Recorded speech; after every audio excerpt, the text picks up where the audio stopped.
L'âme déplacée, baiser en sourdine. La colle chaude a une manière de respirer que je reconnais les yeux fermés, un soupir animal, presque timide, qui s'accroche aux narines avant de consentir au bois. Quand je baisse le rideau de l'atelier et que la rue renonce à ses voitures, tout recommence ici à se tenir comme au bord d'une Seine. Les éclisses posent leurs courbes contre la feutrine, les cales en érable se rangent en soldats sages. Les rabots dorment sur le flanc avec la paume des heures encore tièdes. Un silence compact prend la pièce, traversé de petits bruits honnêtes le refroidit. Je m'appelle Camille. Je fabrique et je répare des instruments qui exigent de n'être jamais brusqués. J'ai des doigts faits pour la nuance, un dos habitué à la patience, une nuque qui sait à quelle hauteur la lampe doit se poser pour que le vernis n'insulte pas la vérité.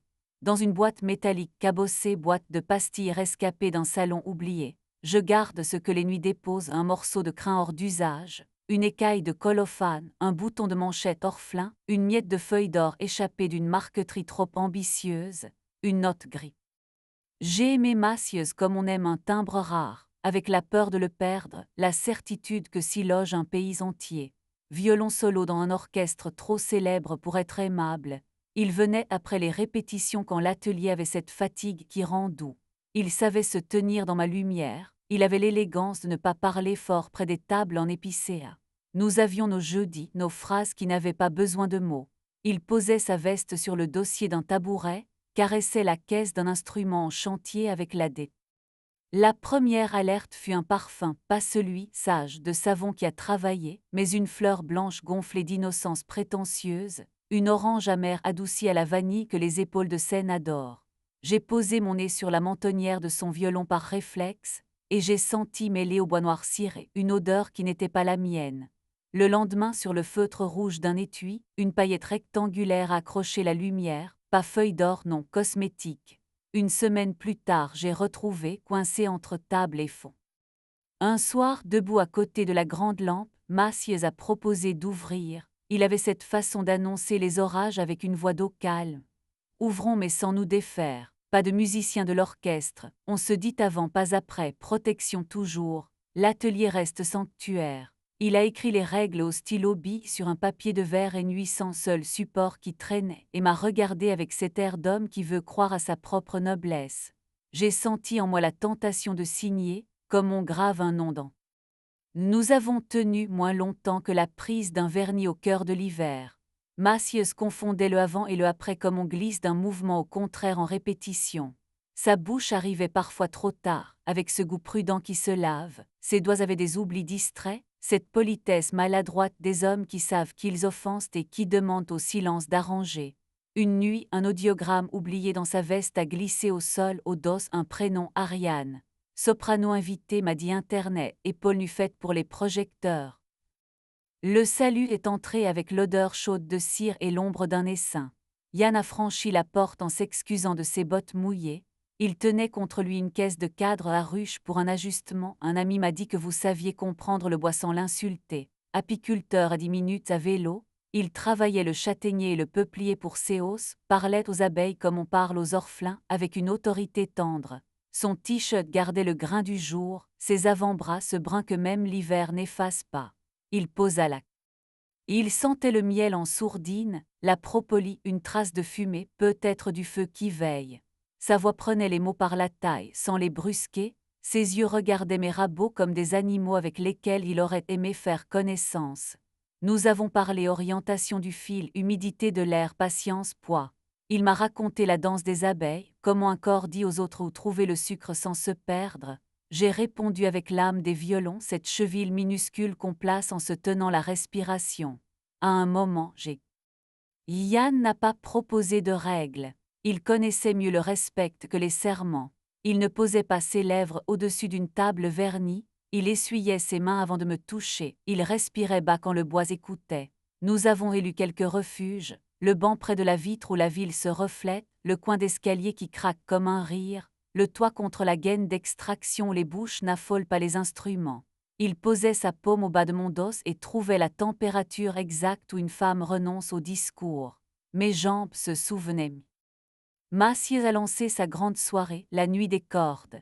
Les partenaires adorent ces nuits où nos métiers deviennent un décor. on organise des signatures en direct, on révèle les secrets d'atelier, on photographie des mains en leur demandant de sourire.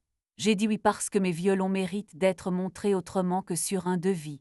Les affiches promettaient un bar de colophane, des essais d'archet sur des cordes muettes, des conférences sensibles. Ariane entrerait, je le savais, je me suis tenue prête non pas pour la guerre, mais pour... Ariane a fait son entrée dans une robe qui disait « Regardez-moi », parfum d'oranger en premier violon, cheveux qui feignaient la simplicité, bouche qui sait le rouge exact. Massieuse un pas derrière, prêt à jouer l'homme civil.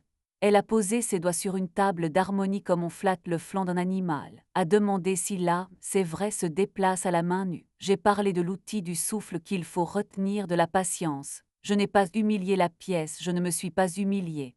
Mes gestes ont continué d'être des gestes, La foule a commencé polie, puis s'est mise à aimer sa propre voix. On a voulu frotter des archets sans colophane pour sentir la vérité du crin, on a caressé les vernis, on a demandé des recettes, j'ai baissé la lampe d'un cran. J'ai ouvert le rideau côté rue pour que l'air ne s'abasourdisse pas. Yann s'est tenu près de l'établi, chemise claire, un peu de cire sous l'ongle, il m'a regardé comme on veille une ruche. Nous nous sommes trouvés du regard et c'était tout, pas de promesses, pas d'aveux, un présent entier. Après les verres tièdes et les rires qui se défont, j'ai monté l'escalier métallique vers le toit. La ville respirait sa pluie, la gaine vibrait un peu comme un bourdon. Yann m'a rejointe, n'a pas prononcé mon nom, il a posé 2 doigts au creux de ma nuque, exactement là où le vernis de mes journées craque si l'on insiste. Son front contre le mien suffisait, sa bouche, quand elle s'est avancée, n'a pas demandé d'excuses. Mes doigts ont appris par cœur la couture de sa manche, mon ventre s'est souvenu de vivre. Nous avons compté jusqu'à 10 pots. Il existe une version de cette soirée où je renverse un pot de colophane au pied d'Ariane, où je brandis la paillette retrouvée, le fil blond, les règles écrites sur le papier de verre, où j'offre à l'atelier un théâtre qu'il n'a jamais demandé. Je n'ai pas cette compétence-là, je sais déplacer des âmes, pas des foules. J'ai choisi l'économie des bonnes coupes, on retire juste ce qui entrave, on n'abîme pas ce qui tient. Massier a tenté une phrase à mi-voix, une supplique qui ressemblait à un soupir mal placé. Demain, j'ai répondu non. Les jours suivants, j'ai ouvert ton par respect pour les instruments qui n'aiment pas la gueule de bois des humains.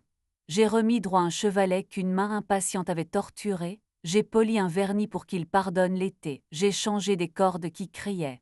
J'ai glissé dans ma boîte cabossée l'audiogramme froissé, la paillette, le fil blond, non pour les caresser, non pour me torturer, mais pour mesurer ce que j'avais appris. L'atelier se tient mieux quand je ne lui impose pas mes incendies. Massieu s'est effacé de nos jeudis avec une décence sans bravoure. Il a continué de confier ses instruments en réglage. Les factures ont été réglées rubis sur l'ongle, les mots au strict nécessaire.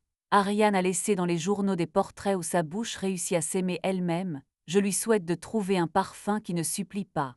Moi, j'ai recommencé à construire, pièce par pièce, un violon pour une inconnue qui n'a pas peur de tenir. Une table en épicéa où la lumière se couche sans s'étaler, un fond en érable flammé qui prend. Yann, l'érotisme a appris la grammaire des gestes qui n'exagèrent pas. Il pose sa main sur mes hanches au moment où je cale un étau, il rit quand un grain de colophane se prend pour une étoile. Il a inventé la façon la plus simple de me voler ce que je gardais, une minute, une respiration, le coin d'un sourire. Parfois il m'attend à la fin du jour avec une boîte de cadres neufs, tout juste cirée. L'atelier diffuse alors une odeur infime de ruche. Il me prend par la taille et je sais déjà, nous ne parlons pas de promesses, nous pas. Un mardi, une adolescente arrive avec un violon bon marché et des mains qui tremblent. On m'a dit qu'il ne sonnait pas, qu'il n'y a rien à faire. Je regarde l'âme mal posée trop près du chevalet, instrument pressé de plaire. Je lui explique la cheville invisible, ce millimètre qui change tout. Elle me fixe l'air de quelqu'un à qui l'on parle d'elle sans le savoir. Est-ce qu'on peut déplacer l'âme sans casser? Je souris. On peut, ça demande de se taire une minute, et de respirer avec. Elle hoche la tête, je déplace le son. Si vous passez le soir devant ma vitrine, et que vous me voyez, profil penché âme en main, ne vous inquiétez pas, je veille sur les millimètres qui décident de nous, je veille sur les baisers qui n'abîment pas les salles, je veille sur les preuves minimes qui nous tiennent debout quand les grandes phrases nous trahissent. Vous n'entendrez pas ma petite boîte cabossée, elle appartient aux nuits. Mais peut-être le cliquetis discret d'un rabot posé, le frottement d'une mèche fine, le bruit doux de la colophane qui accepte de rester sur la mèche vous diront assez. Je baisse les lumières dans l'ordre qui rassure le bois, d'abord la lampe rasante qui adore se croire indispensable, puis le néon du fond, trop honnête pour les confidences, enfin la veilleuse au-dessus des instruments pour qu'il sache que je n'abandonne pas. Yann glisse parfois sa main dans la poche de mon tablier, comme on cache un signet, et m'entraîne vers l'escalier. Nous descendons avec le soin de ceux qui ont surpris des chants. Dehors la ville nous son soir, dedans une âme tient mieux courir. Je ferme, j'embrasse. Je garde pour moi les mille.